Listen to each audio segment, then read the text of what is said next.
My name is Eleanor Price. I'm 68 years old, and I've lived in this house longer than I've lived anywhere on earth. I know every creak of its floorboards, every stubborn hinge that needs a nudge, every draft that slips through the kitchen window when the wind shifts east. But that night, at 2 a.m, I heard a sound I had never heard before. A heavy, violent pounding shook the front door so hard the picture frames on the hallway wall rattled. For a few seconds, still half asleep in the old armchair I inherited from my husband, I couldn't understand what was happening. Then a familiar voice split through the cold December air. "Mom, open the door, please, just open the door." It was my daughter, Megan, my only child, the one I had once carried into this house asleep on my shoulder after long shifts at the sewing shop. I pushed myself up from the chair, heart thumping, and moved toward the front hallway. Before I reached the door, another voice cut in, sharper, angrier, a voice that had grown stranger to me with each passing month. "Eleanor, open it now." Through the narrow glass pane beside the door, I saw Tyler, my son-in-law, gripping a hammer from his truck like he meant to break the whole frame down if I didn't comply. His eyes were wild enough to make me step back. Megan stood behind him, shaking, clutching a stack of papers to her chest as if they were a lifeline. Inside the house, the warm kitchen light spilled into the hallway. Ruth Coleman, my oldest friend and a retired attorney, sat at my table with a thick folder in her lap. Daniel Kim, the young lawyer she trusted, leaned forward when he heard the pounding. Ruth's voice was steady, almost cold. "Don't open that door, Eleanor, not tonight."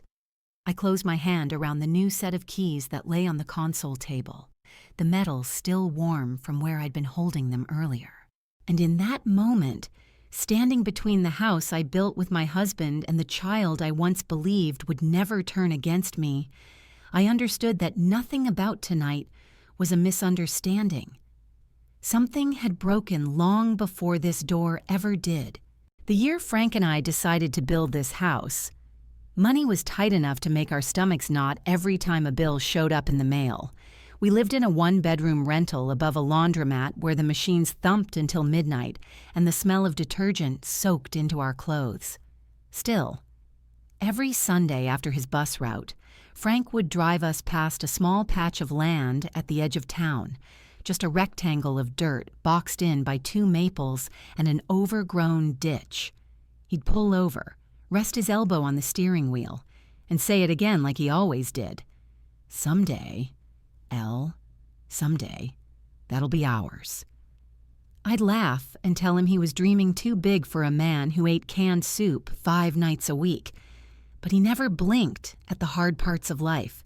He just kept moving, kept believing, kept pushing us forward inch by inch, and by some miracle stitched together from overtime hours, extra sewing shifts, and a loan so small it barely covered the concrete slab. We finally bought that land. I'll never forget the first day we stepped onto it as owners. Frank carried 2 sandwiches in a paper bag, and I brought a thermos of coffee. We sat on overturned paint buckets and tried to imagine walls rising around us. He traced the floor plan with his boot, dragging a line through the dirt. "Kitchen here," he said, pointing to nothing. "Living room over there." He mimed an invisible TV. "And your sewing corner right by the window." I added a little square in the air where I hoped a crib might go someday. He kissed the top of my head and said, "Let's build a life worth putting a crib in." The work took years. Not glamorous, not quick, just 2 people stubborn enough to try. Frank hauled lumber on his days off and hammered nails until his shoulders ached. I painted trim with brushes that shed more hairs than they held together. Some nights we were too exhausted to talk, eating cheap pasta straight from the pot because we couldn't afford plates nice enough to bother dirtying. But every victory mattered. The first wall that didn't wobble, the first working light switch, the first winter where the heat stayed inside instead of escaping through the gaps. We bought the armchair from a thrift store for almost nothing, though Frank acted like he'd discovered fine furniture. He set it right beside the front window, sat down, and sighed deep like a man sinking into his future. "This chair," he said, "is going to have a whole history by the time we're done." And it did. When Megan was born 2 years later, tiny and furious at the world, Frank took the night feedings just for the excuse to sit with her in that armchair. He'd hum whatever old country song came to mind, rocking slowly while she gripped his shirt with her little fingers. I'd wake to find the lamp still glowing, Frank asleep upright, Megan curled against his chest like a kitten. Those were the years that made everything worth the struggle, the years where we finally felt like we'd built something real. But life has a way of slipping out from under you. The same hands that built this house started trembling when Frank tried to hold his morning coffee. He brushed it off at first, said the bus schedule had been wearing him down. But I heard the strain in his breathing when he climbed the front steps. The doctor visits came next, then the diagnoses. Then the pills lined up on the kitchen counter like a grim parade. Watching him shrink into that armchair, that same chair that once held so much hope, felt like someone was carving pieces out of me. He still smiled, still tried to reassure me, but the light behind his eyes dimmed each month. The day they told him he couldn't drive anymore was the day his world got smaller. He sat at the table with his hands folded, staring at nothing, and whispered, "If I can't take care of you two, what's the point?" I held his face in my palms and told him he had already taken care of us in ways he'd never understand. But sickness doesn't listen to comforting words. It keeps marching. By the time Megan was finishing high school, Frank could barely make it from the living room to the bedroom without stopping to rest. She tried to help, I won't pretend she didn't, but she was young, overwhelmed, aching to step into the world instead of watching her father fade. I didn't blame her for wanting distance from the sound of oxygen machines and soft groans in the night. I only wish she knew how much those final days carved themselves into the walls of this place. On one of his last lucid evenings, Frank sat with me on the couch while rain tapped steadily on the roof he'd once nailed together, plank by plank. He squeezed my hand, thin and cold now, and said, "Elle, promise me something. No matter what happens, keep the house. Don't let anyone push you out. This place is our whole story." I promised. I didn't think I'd ever need to defend that promise from the people we loved. When he passed, the quiet was unbearable. Every creak, every shadow, every soft hum of the heater reminded me of him. But the house held me together. It made me feel like he wasn't entirely gone. And maybe that's why it cut so deep, years later, when the first cracks in Megan's voice hinted that she no longer saw this house the way we did, that something in her life had shifted, something I should have paid attention to sooner. Megan eased back into my life the way a cold front rolls in, quiet at first, barely noticeable, then suddenly impossible to ignore. She would stop by after work, always just for a minute, dropping a load of laundry into my machine or grabbing leftovers from the fridge. I enjoyed those visits more than I admitted. Hearing her keys jingle in the lock, listening to her vent about customers at the furniture store, it made the house feel alive again. But there was something else hanging over her, something heavy she didn't want me to see. She laughed too quickly, avoided eye contact when I asked how her bills were, and brushed off questions with a breezy, "I'm fine, Mom, don't worry." I told myself she was just tired. I told myself she was still grieving her father in her own way. Then she brought Tyler home. He arrived with a confident handshake and a nice enough smile, dressed in pressed chinos and a button-down that probably cost more than my monthly grocery bill. He introduced himself as a paralegal at a small law firm in town, making sure to emphasize the legal part as if it were a badge. He spoke with a kind of rehearsed charm, the type that fills silence too smoothly. Still, he was polite. He complimented my cooking, offered to help fix a loose hinge on the pantry door, and called me Mrs. Price even after I told him he could use my first name. Megan lit up around him in a way I hadn't seen in years, and that alone softened me toward him. If he made her feel safe, then maybe he was good for her. They married quietly the next year. Nothing extravagant, just a courthouse ceremony and dinner at an Italian restaurant Megan had always liked. I helped pay for it, dipping into the tin box under my mattress where Frank and I used to stash emergency cash. It felt right at the time, like a small gift to nudge my daughter into her future. After the wedding, they moved into a cramped apartment near the freeway. Megan tried to make the space feel cheerful, hanging thrifted curtains and placing a potted plant in the window. But every time I visited, there was a tension humming beneath the surface, stacks of unopened mail, a leaky faucet no one had fixed, and the constant hum of traffic shaking the walls. Tyler blamed the rent hikes, the economy, the terrible state of the job market. Megan just looked tired. One evening, while she folded laundry at my kitchen table, she blurted, "We're thinking of staying here for a bit, just until we catch up." She said it quickly, like ripping off a bandage. Just a few months. Tyler's hours got cut again, and my store is slow. I nodded, even though my stomach tightened. I knew what just a few months could turn into, but she looked so worn down. And the thought of her struggling while I had an entire house to myself felt wrong. I told her they could stay. They moved in 2 weeks later with boxes stacked to the ceiling of their car. At first, it wasn't terrible. Tyler mowed the lawn without being asked. Megan helped reorganize the pantry. We ate dinner together, laughed over old family stories, and for a while it felt like I'd been given a second chance at having a full house. But small shifts began to show.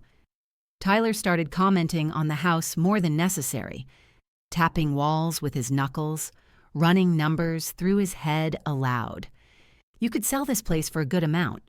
You know, move into a nice senior community with an elevator and a gym. This house is a lot for someone your age. I forced a smile and said I wasn't planning to move.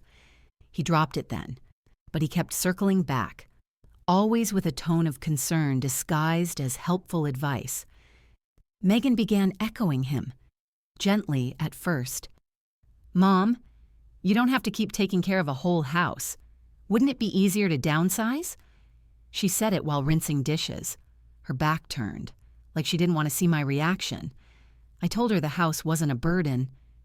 It was home, but the conversations kept coming, the suggestions slipping into every dinner, every morning coffee. Tyler started asking about my finances, subtly at first, then with a push. "Who manages your accounts? Do you have automatic payments set up? You ever considered letting someone help? It just takes one mix-up at your age to get behind." At my age, the words scraped something sharp inside me. I caught Megan watching me the way people watch a candle flicker, as though waiting for it to burn out. It hurt more than I let on. Then came the first moment I should have paid attention to. I misplaced my checkbook one afternoon, an honest mistake, shoved behind a drawer, and before I could even tell her I'd found it. Megan whispered to Tyler in the hall. "She forgets things now. I think it's getting worse." I stood frozen behind the doorway, the words tightening around my ribs. It wasn't just worry in her voice. It was something else. Something calculating. That night, I sat in Frank's armchair long after they went to bed, staring at the shadows stretching across the living room. I told myself she didn't mean it. I told myself she was stressed, scared, overwhelmed. But beneath all my excuses, a quiet truth settled in. Something was changing in my daughter, and whatever it wasn't drifting in a good direction. The shift from concern to control happened so slowly I almost missed it. Tyler began correcting me in small ways. Little comments meant to sound helpful but edged with something sharper. If I forgot where I set my glasses, he would lift his eyebrows and murmur, "See what I mean?" If I paused a moment too long trying to remember a date, he would exchange a look with Megan that made my stomach twist. I wasn't losing my memory. I was losing my place in my own home. The day I overheard them was the day the ground finally tilted. I had dozed off in Frank's armchair, wrapped in an old quilt, when their voices drifted from the kitchen. It wasn't arguing, it was worse. It was low, hushed, intentional. "She's slipping," Tyler said. "You saw her mix up the medication bottles." "That was one time," Megan whispered. "She corrected it right away." Tyler's tone hardened. "If we don't act now, we'll lose the chance. Guardianship takes time. Paperwork, doctors' evaluations, hearings. We need to get ahead of it." Guardianship. The word hit me like ice water. I held my breath and leaned forward just enough to see their silhouettes through the crack of the doorway. Megan rubbed her temples. "I don't want to force her into anything. It's for her own good," Tyler replied. "And ours. We're drowning. Meg, your mom is sitting on the only asset that could give us stability. Once the court grants guardianship, we sell the house, pay off debts, and finally get ourselves set up." There it was, naked and foul. Megan didn't speak right away. When she finally did, her voice was so small I almost didn't hear it. "What if she hates me? She won't even understand what's happening," Tyler said. "People her age get confused. She'll adjust. This is the smartest move." My hands shook. I realized I had been holding the edge of the armchair so tightly, my knuckles turned white. I waited until they moved down the hall, then slipped quietly into their room while they were in the shower. The top drawer of Megan's dresser was always slightly crooked, sticking out just a hair. And that night it betrayed her. Inside was a folder thick with papers. I opened it with trembling fingers. Petition for guardianship, medical assessment, financial oversight request, lines already filled out in Tyler's handwriting, notes scribbled in the margins, a list of dates, a phone number circled twice with the name Dr. Harris beside it, and an amount, only $500. I sat on the edge of their bed and felt the air grow heavy. Then I snapped photos of every page with my phone, one by one, careful not to bend or stain anything. When I finished, I slid the folder back exactly where I found it. That night, I didn't sleep. I sat in the kitchen with a cup of cold tea and stared at the shadows creeping across the tile floor. Frank's words echoed in my head. "Keep the house. L. Don't let anyone push you out." Morning came gray and too soon. I waited for Megan and Tyler to leave for work before calling the only person I knew would know what to do. Ruth answered on the second ring, her voice soft but alert. She listened without interrupting as I told her everything. When I finished, there was a long silence. "Eleanor," she finally said, "they're setting up a legal case to take control of your life. This is serious. You need protection." She came over that afternoon with her old briefcase and sat at my kitchen table like she had 100 times when Frank was alive.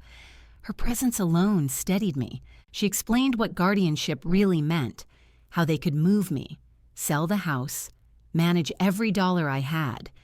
Then she helped me list what needed to happen next. We would get an independent cognitive evaluation from a neurologist she trusted. We would document everything, and we would prepare for a fight I never imagined having with my own child. That evening, before Ruth left, she rested her hand on mine. "You're not losing your mind. You're losing your boundaries, and we're going to get them back." After she walked out the door, I stood in the quiet house and felt something shift inside me. Not fear, not grief, resolve. Everything Megan and Tyler thought they were building behind my back had just started to crumble, and they didn't even know it yet. The morning of the hearing came cold and sharp, the kind of Ohio winter air that stings before you even step outside. I barely slept the night before. I kept replaying the pounding on my door, Megan's desperate voice, Tyler's grip on that hammer. Part of me still hoped Megan would back out at the last minute, would walk away from the plan that could have erased my entire life.